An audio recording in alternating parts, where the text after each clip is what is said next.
terhitungnya mengeluarkan zakat itu memang terhitungnya itu adalah sampai kepada orangnya berupa apa, gitu ya. Sampai kepada orangnya itu berupa apa gitu. Memang sampai kepada orangnya itu memang harus berupa zakat fitrah untuk makanan, harus berupa makanan pokok untuk zakat fitrah, dan harus berupa uang atau sesuatu hal yang bisa dijadikan sebagai barteran, sebagai mata uang ya, untuk yang selain daripada zakat fitrah gitu. Jadi zakat fitrah ini memang harus berupa makanan pokok. Dalam hal ini kalau di negeri kita harus berupa beras ya.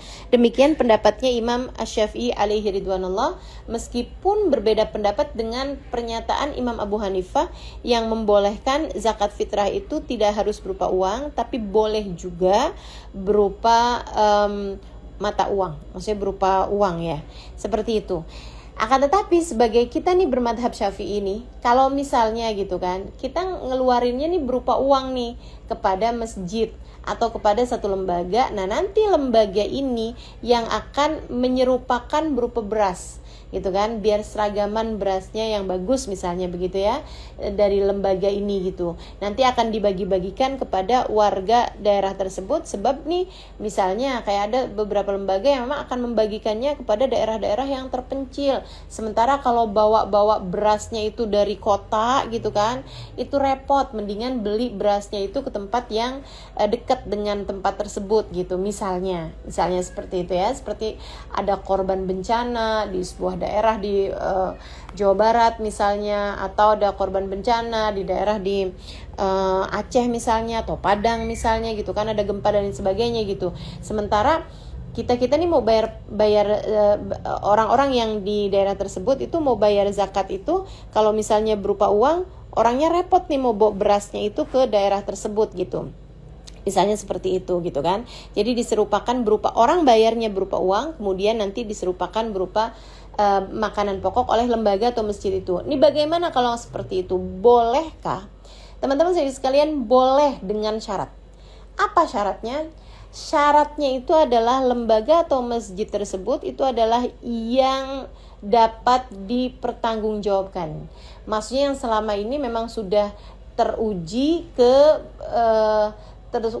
kejujurannya, teruji secara tanggung jawabnya untuk dapat melaksanakan atau menyalurkan zakat fitrah ini sesuai dengan tempatnya.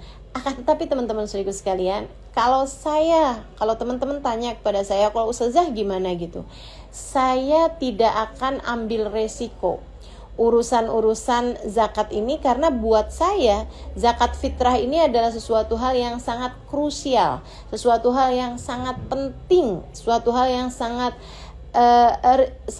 penting banget gitu ya buat saya ya. Karena dalam sebuah hadis disampaikan bahwa shaum Ramadan mu'allaq fima baina sama wal ard hatta yu'addi zakatuh. Sesungguhnya puasa kita Ramadan ini pahalanya bergantung antara langit dan bumi sampai dibayarkan zakat fitrahnya. Sepenting itu teman-teman. Zakat fitrah itu sepenting itu gitu. Ini puasa kita nih sebulan nih, lapar-lapar sepanjang hari gitu kan, selama sebulan. Ini hanya akan bergantung loh di antara langit dan bumi sampai kita bisa bayar zakat fitrahnya gitu. Saya akan cerita satu kisah yang pernah disampaikan guru saya Al-Habib Umar bin Hafid dalam salah satu kajian beliau ya, tentang betapa pentingnya zakat fitrah ini gitu. Dari cerita ini saya dulu mikir gitu kan, wah nggak berani deh nih kalau mau kasih ke yayasan atau ke masjid-masjid yang ngasihnya itu berupa uang, kemudian berharap masjidnya atau lembaganya memberikannya gitu, entah kepada siapa gitu ya. Jadi seperti ini nih, Habib Umar bin Hafid pernah mengisahkan tentang ada seorang habaib yang dia adalah bukan hanya habaib yang soleh, akan tetapi juga seseorang yang mukasyif itu tahu hal-hal yang tidak diketahui oleh orang lain. Dan ini bukan hal yang mustahil atau bukan hal yang jauh ya teman-teman sekalian. Banyak banget para ulama, para sahabat Nabi Muhammad SAW, orang-orang mulia di sisi Allah Subhanahu wa taala yang dibukakan hijab-hijab yang seperti ini gitu. Bisa tahu apa-apa yang orang lain enggak tahu gitu. bisa dikasih tahu sesuatu hal yang memang orang lain tidak melihatnya gitu. Pembelajaran dari Allah Subhanahu wa taala untuk hamba-hamba yang dekat dengan Allah Subhanahu wa taala. Wa may yu'min billahi yahdi qalbah, kata Allah Subhanahu wa taala dalam Al-Qur'an, wa may yu'min billahi yahdi qalbah. Orang yang beriman kepada Allah Subhanahu wa taala, hatinya akan bercahaya. Orang yang beriman pada Allah Subhanahu wa taala, hatinya akan terdidik. Orang yang beriman pada Allah Subhanahu wa taala, hatinya akan terarah, hatinya akan mendapatkan petunjuk. Jadi dia tahu aja gitu. Katanya Nabi Muhammad SAW dalam salah satu hadisnya, ittaqu firasatal mu'min fa innaha tandur binurillah.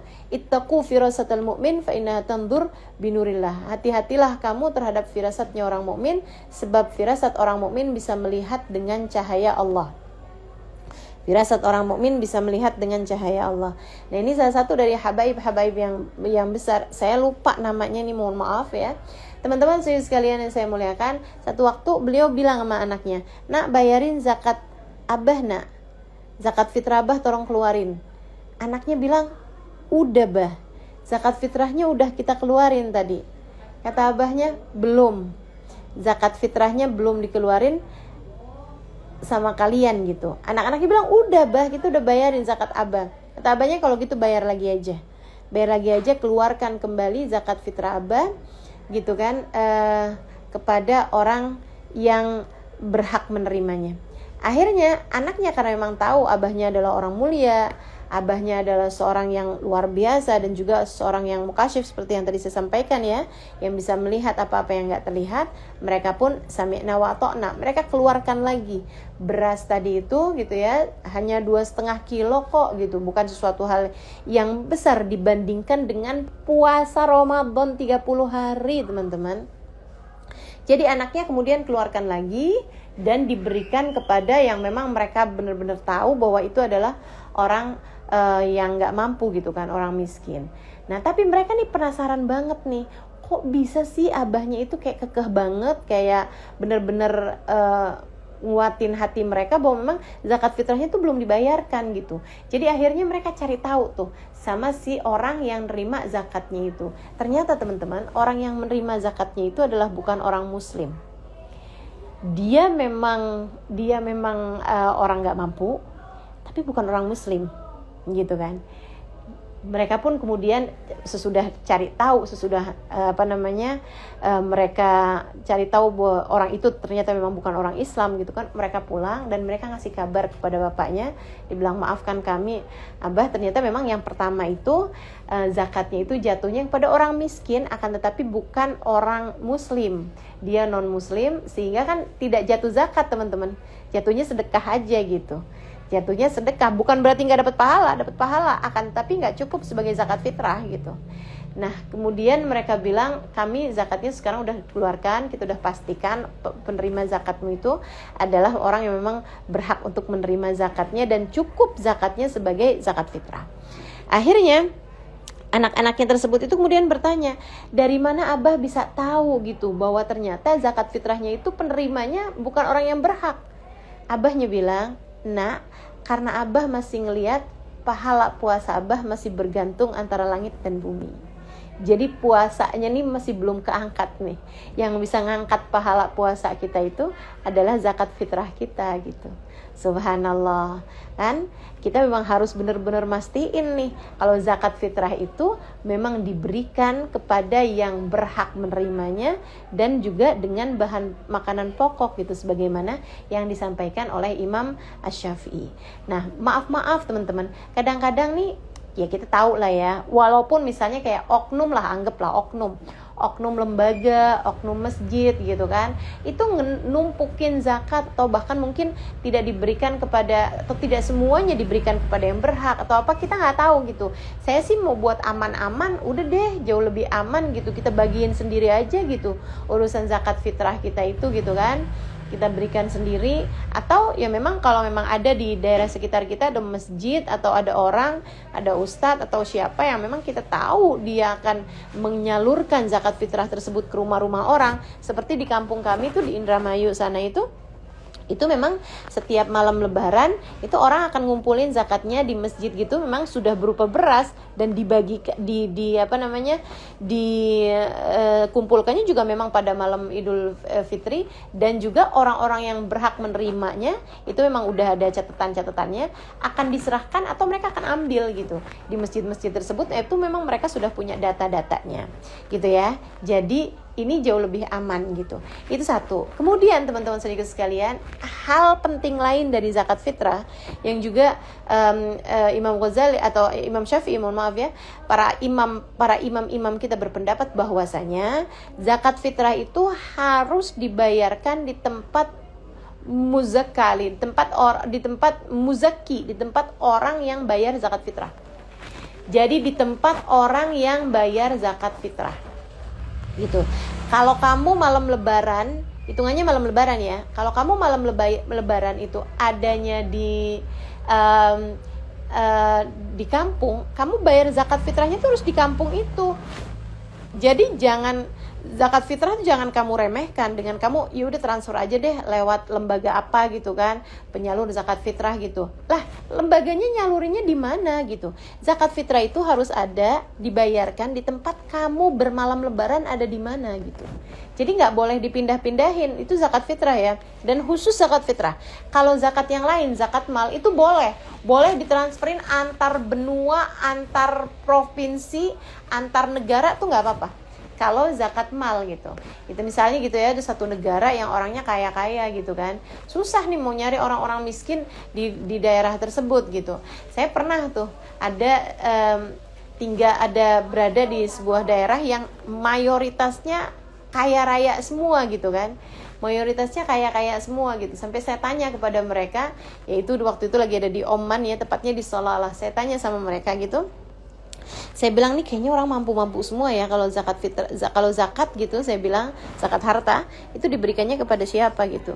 Mereka bilang ya kami akan kirimkan ke negara-negara lain yang membutuhkan, Ustazah, seperti itu.